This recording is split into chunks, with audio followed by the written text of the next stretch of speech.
Hello, and welcome back to Homework Hustle, the podcast for your child's academic performance without the hassle. I'm Shubhada, the founder of Brainology, And I'm Sheetal, the co founder of Brainology. and today we are talking about something that almost every parent deals with. How do I teach my child impulse control? The constant tug of war between I want this now and maybe later or never. Yes, Shuddha, it's like the classic cookie test, right? But in real life, the cookie could be anything from toys, screen time. All right, in today's episode, we will explore why children struggle with impulse control, what parents can do in that meltdown moment, how to build the skill of delayed gratification over time, what to say and do with older kids, and how your own behavior can influence theirs. Sheetal, let me start with the basic question. Why do kids struggle so much with impulse control? Well, Shuddha, children are wired for instant gratification. Their brain's self regulation part, the prefrontal cortex, is still developing. They live in the now. They see it, they want it, they say it. But impulse control is a skill and it is not something they are born with, but something that they have to learn. And that's where we come in, not just as parents, but as emotional coaches as well. So that's such an important point. Emotional coaches. So, what do I do when my child starts yelling, I want it now? What's the first move? The best way to begin is remove the stimulus. If it's a toy in the store, walk away. If it's screen, switch it off. If it's sugar, just don't have it lying around. Then probably you could engage them.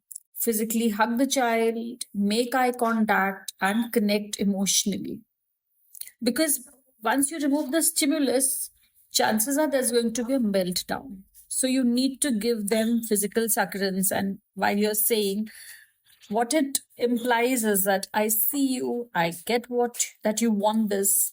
That connection will calm the nervous system down. Okay. So that's really interesting. So it's not stop crying or don't be silly, but that's not what you need to communicate. You need to really communicate, I see you. Absolutely.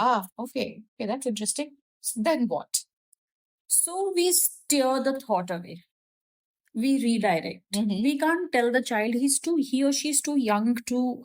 If we tell them that stop thinking, they're They too can't stop. young. We No, can't do that. no, I we mean, can't forget do even that. kids, No. forget kids. We So can't we do need that. to redirect. So offer alternatives they can choose from. For example, you can't have that toy right now. But hey, why don't we just go around and see if you want to buy a gift for your friend?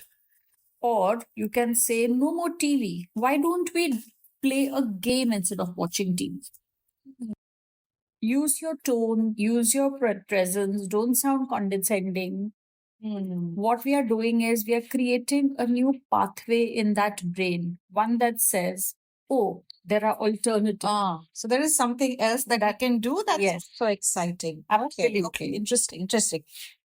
And I remember, in one of our earlier podcasts, you've spoken about visual imagery through conversation, right? Mm. So I think we go back to that. Yes. It works wonders, especially for preschoolers. Paint a scenario in their mind. For example, if they want a giant remote control car, you could paint a visual imagery of what they already have. You have this beautiful puffer train engine. Imagine that engine is going through tunnels and it's going through waterfalls, and then you see a tiger around. So, what you're doing is when you're painting a visual imagery, you're distracting, but you're still on the same path. Instead of one vehicle, one locomotive, you're talking about another one, but steering, but creating an imagery of what the child has and what he can create with that. with a toy that the child already has. Has. Okay, okay, all right. So Okay, you're that's quite also, something. yeah, you're also helping them see that how else can I play with it? Okay, so Sheetal, my next question is that toddlers, preschoolers, visual imagery, I think all parents to master a certain level of distraction skills with their children. It comes with the territory. Of course. But I think this handling impulse control becomes very difficult when we come to as the child grows older, 5, 6, 7, 8, really tough ages. Absolutely, absolutely. They're very, very difficult. And now they have become smarter, right? So you can't even navigate them, distract them, show them, wo chidiya dekho. You can't even do that now. So maybe we could be asking certain questions. What would you do with this toy if you had it? Or if you don't buy this one, where else can you channelize that money that I've given you? Or the money that Dadi has given you for Diwali or for Holi? Actually, that's interesting. This goes back to our book, A Kid's Guide to Money, where we talk about conversation around value. Yes. Yes. What value is this going to bring you? How long Absolutely. will you be happy? How long will you play with it? Yes. Did the last toy last long? Yes. Those kind of So some conversations. kind of reflections, if we can encourage children to reflect upon it, if we can therefore introduce this entire dimension of need and want. I have all these cars. Do I really need a car? Or is it because I've seen a new car toy in the market I wanted? So we could add another dimension to this entire thought process. We need not talk down to the child. We can have a conversation that even mama saw something, she saw a wonderful summer dress and she wanted it. And then she suddenly realized, but I have so many summer dresses sitting in my cupboard. Do I really need it?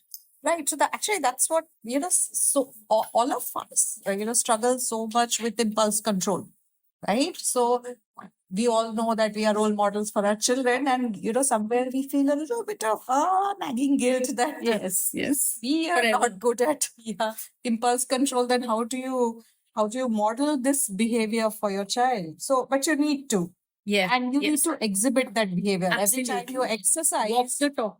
If you exercise, please show it to your child that you have Yes, exercised. yes, yes. Very interesting. Sheetal, I came across this piece of research that says that children who are able to practice delayed gratification at young age grow up to very successful at older ages. Delayed gratification is one of the life skills, which is delayed gratification is saying that I don't want this now. If I'll wait for something better. Yes. So do you see this in school going kids, and as kids grow older, how does this exhibit? So we need to train them. That, okay, you want this. See, today we are buying most of the things online, right? And there is this very fantastic mechanism where you can park things in your car. You need not press the buy button, you put it in your car. So probably we could hold whatever it is in the car. Give them tools to practice Yes, delayed yes. gratification. Wonderful. They don't understand that, right? Or even if you're going to the supermarket and you see something, and then the child says, I want it now, I want this and I want it now. We can always say that it's there in the store. Let's go around, okay? And if you still feel that it's going to add to what you have, or it's going to give you more excitement, then we'll come back. But if you feel it's not going to, see, it's not easy. The child will hold on to that thought that it is going to give me satisfaction. Probably we can say that, okay, let's come back in a day or two. Maybe I'll find something which is going to add to what you have, right? Then probably we'll go and buy. Do you suggest that we reward a child for showing delayed gratification? The reward need not always be in material. Okay. So a pat on the back or a word of appreciation. I'm so proud of you. Ah. Something like that. I'm so proud. And also, we have to be very careful that when we are talking to the child, they cannot be holding the burden of our happiness. You made me happy. Why? The child. That entire burden of you made me happy, you made me sad, you are parking that responsibility on the child. That's not on. That's not fair on the little one. So, in fact, we could empower him by saying that, wow, that was such a fantastic decision. Yeah, that's very insightful. Okay, so Sheetal, to recap, here are my key takeaways from this podcast. First, remove the stimulus, hug the child and connect, redirect them gently, use visuals to expand their imagination.